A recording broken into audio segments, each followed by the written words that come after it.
အားလုံးပဲမင်္ဂလာပါခင်ဗျကျွန်တော်တို့ရဲ့ technology channel မှာပြန်လည်ကြိုဆိုလိုက်ပါတယ်ကျွန်တော်တို့ရဲ့ channel လေးမှာ CNC နည်းပညာနဲ့အိမ်တွင်းနဲ့စင်နည်းပညာဗီဒီယိုများကိုမျှဝေပေးသွားမှာဖြစ်တဲ့အတွက် channel လေးကို subscribe လုပ်ပြီးတော့ဗီဒီယိုတင်တိုင်းသိရအောင်ဘေးနားက notification ခေါင်းလောင်းလေးကိုနှိပ်ခဲ့ပြီးပါအောင်ခင်ဗျာ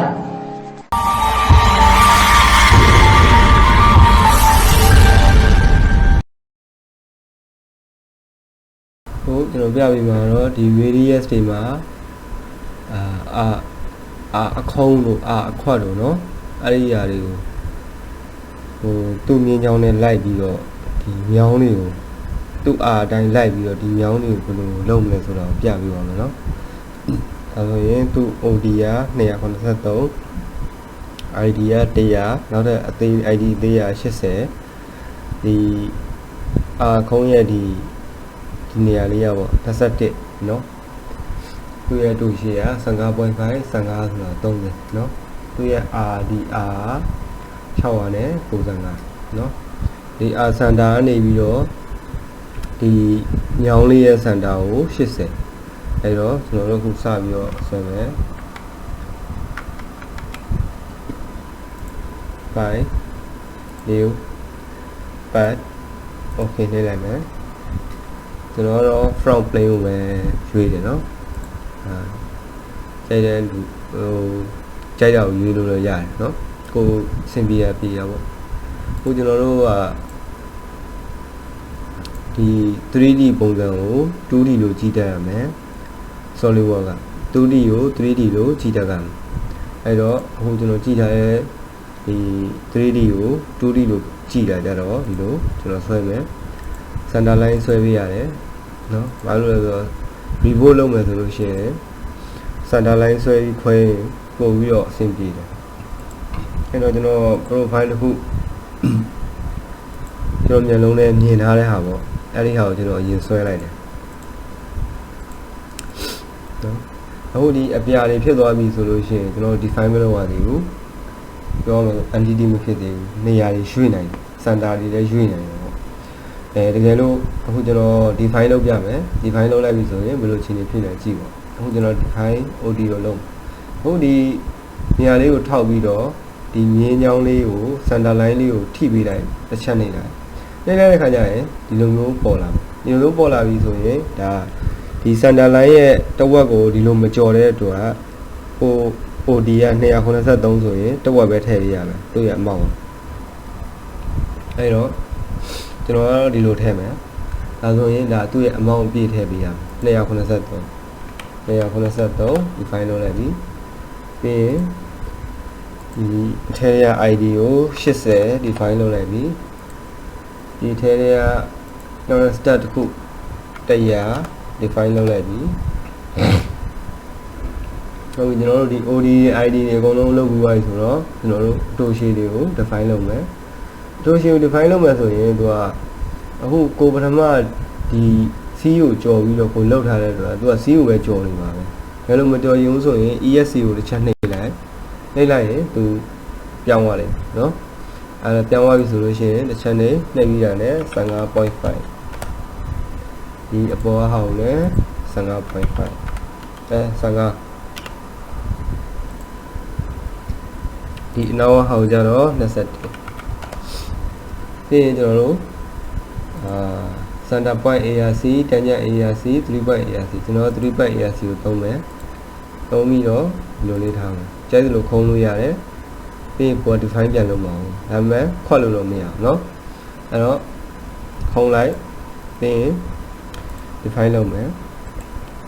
6 9 5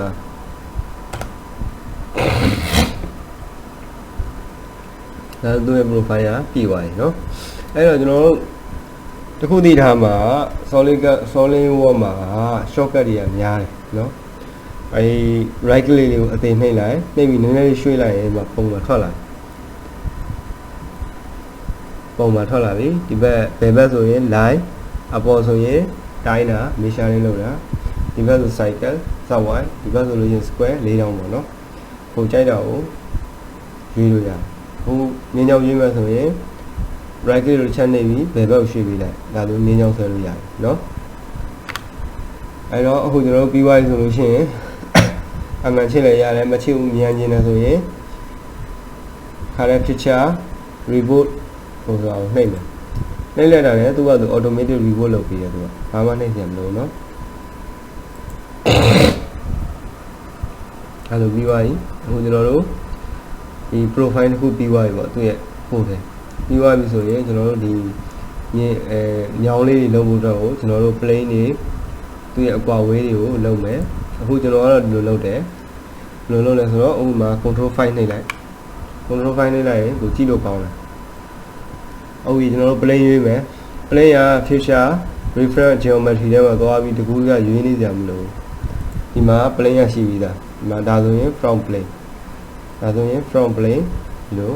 top plane ဒီလို right plane ဒီလိုဟုတ်ပြီကျွန်တော်တို့ top plane ယူလိုက်မယ်တစ်ချက်နှိပ်လိုက် top plane ကို left click နဲ့နှိပ်ယူလိုက်ဆိုတာနဲ့ control အသေးနဲ့မြားလေးပေါ်လာတယ်အဲ့ဒီ plane ရဲ့ညင်းချောင်းကိုထိလိုက်တာနဲ့မြားလေးပေါ်လာတယ်ပေါ်လာပြီးတော့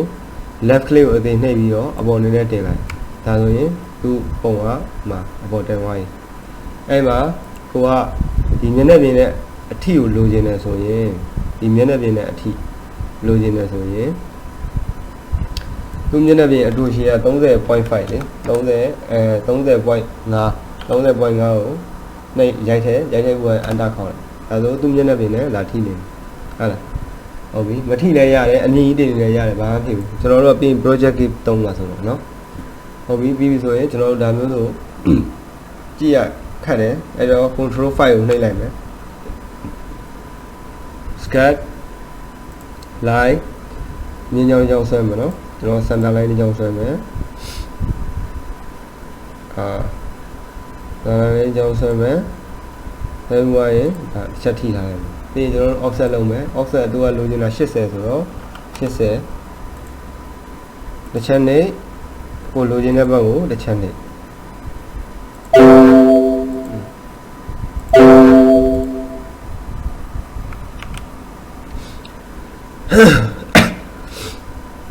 ညညရောင်ဆွဲမယ်တစ်ချက်ထိမယ်ပြီးသွားပြီဆိုလို့ရှိရင် center line ဆွဲလို့မရအောင်เนาะဒီမှာကျတော့မြင်းကြောင်ပဲဆွဲလိုက်เนาะမြင်းကြောင်ဆွဲပြီးရင် offset ကိုလိုချင်တဲ့ဘက်ကိုတစ်ချက်ထိလိုက်เนาะဒါဆိုလို့ရှိရင်ပြီးသွားပြီဆိုရင်ကိုဒီမြင်းကြောင်မလိုတော့တဲ့အတွက်ဖြတ်ပစ်လိုက်မယ်ပြီးပြီဆိုရင်ကျွန်တော်တို့အခု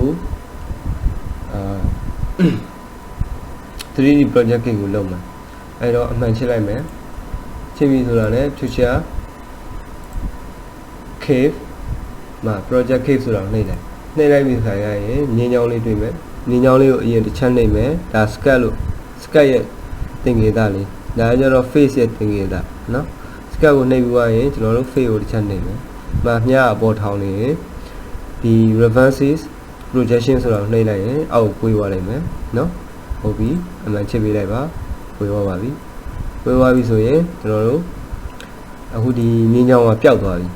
ဒီကျွန်တော်တို့ဆောင်းရဆွဲထားတဲ့ဒဲ့မြင်းချောင်းကပျောက်သွားပြီပျောက်သွားတဲ့အတွက်ကျွန်တော်တို့ပြန်ဖုံမယ်ပေါ်လိုက်တဲ့အတွက်ကျွန်တော်တို့ခုမှတွေ့ရပြီဆိုရင်နောက်ထပ်သူ့ plane ကိုပဲထပ်ယူမယ်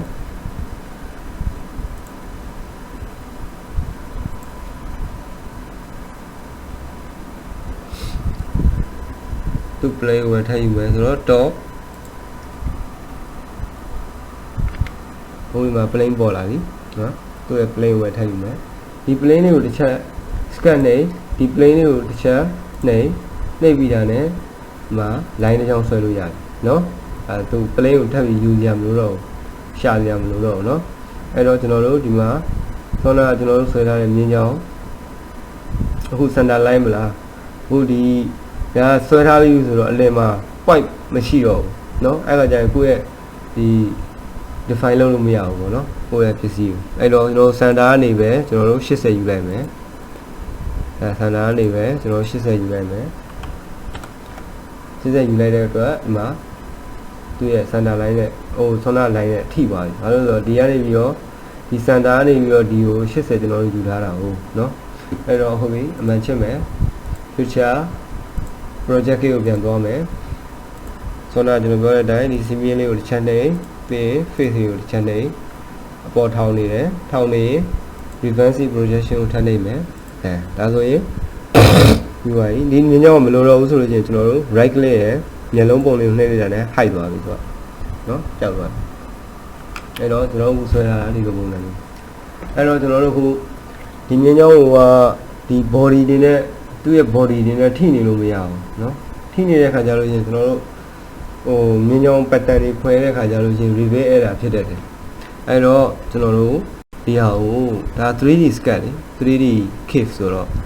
3D, to know, 2D cave Pianomia. Get up in a solution, 3D, 2D Pianomia, no? I know, scared. Yale mà 3D scan của bộ là đây mẹ 3D scan này này vì nó combat entity rồi này đây là nè tụi mà chuyên khai này nó cùng lúc trên này nhìn nhau chân này nào chân thân này nhìn nhau này là cụ bia nàyဒါပေမဲ့အဲ့လိုနေပြီးတော့အမှန်လေးကိုချစ်ပေးလိုက်ဆိုတာနဲ့မြင်းကြောင်းကမဲရောအဲ့ဒါ 3D ကနေပြီးတော့ 2D လုပ်တယ်ဒါသူ့ရဲ့ function ပေါ့နော်အဲ့တော့ကျွန်တော်ဒါလေးကိုဆွဲထုတ်မယ်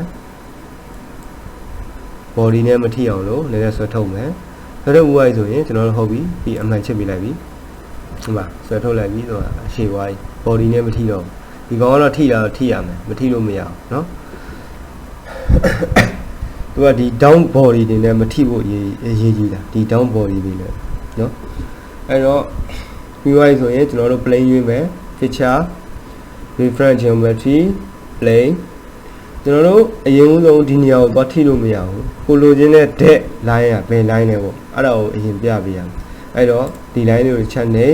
ပြီးရင်ဒီအဆက်လေးကိုတစ်ချက်နေဒီမှာသူ့ရဲ့ပုံစံကဒီလိုဘာလို့ဆိုတော့သူ့အကိုရဒီလိုရှိတာဟုတ်နော်အဲ့တော့သူ့ပုံစံကဒီလိုတကယ်လို့ dead ဖြစ်နေဆိုရင်ဒါမှားတယ်သူ dead ဖြစ် dead သွားမှာကိုခွဲလိုက်တဲ့ခါကျရင်နော်အဲ့တော့အခုကျွန်တော်တို့ PUI ဆိုရင်အမှန်လေးချက်လိုက်မယ်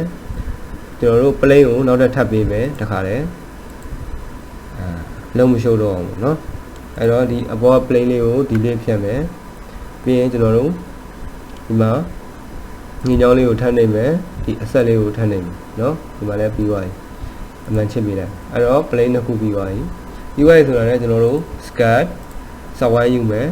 ဒီမှာကျွန်တော်တို့လိုချင်တဲ့နေရာမှာဆွဲမယ်เนาะ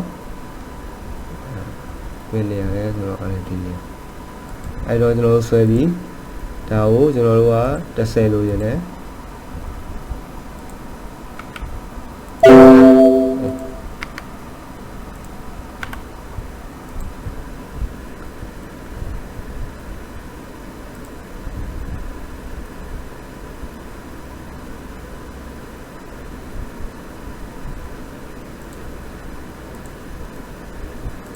ကျွန်တော်တို့ဒါကို10လို့ရင်လည်းဒီမှာ10ပြီးသွားပြီပြီးတော့ manage ချစ်ပေးလိုက်ပါနောက်နောက်ဆောင်းဝိုင်းတစ်ဝိုင်းထပ်လုပ်မယ်သူက plane တောင်းမယ် plane တောင်းတဲ့ခါကျရင်ကျွန်တော်တို့ဒီ plane လေးကိုရေးပေးလိုက်မယ်နော်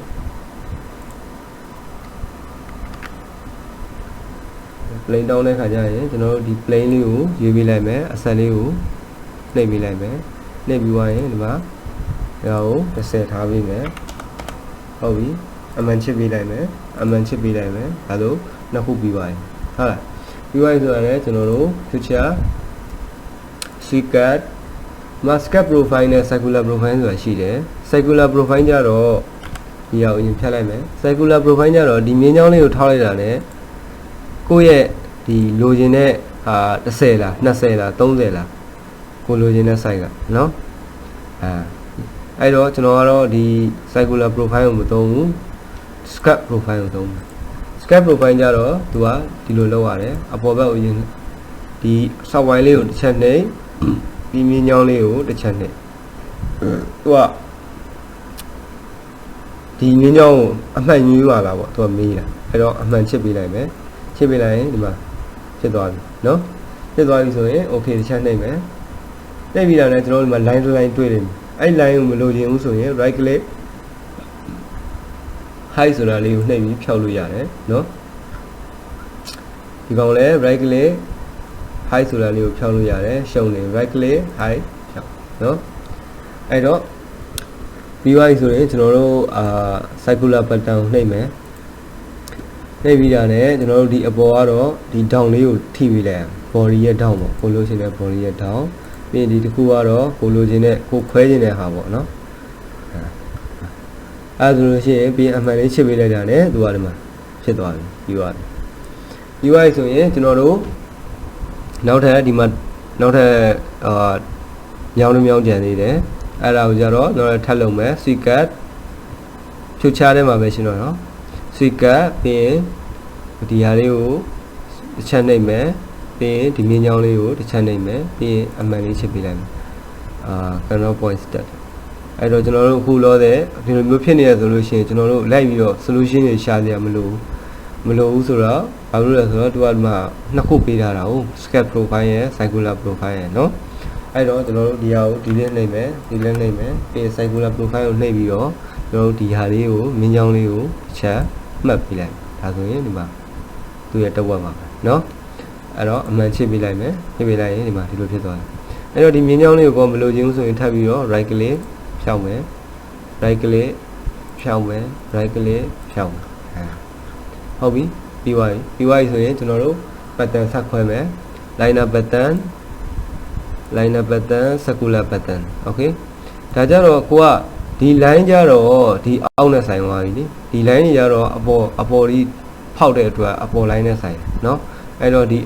အောက်ဘက် line ကိုကြတော့ကျွန်တော်တို့ဒီ down လေးကိုတစ်ချက်နှိပ်ပြီးပေးလိုက်မယ်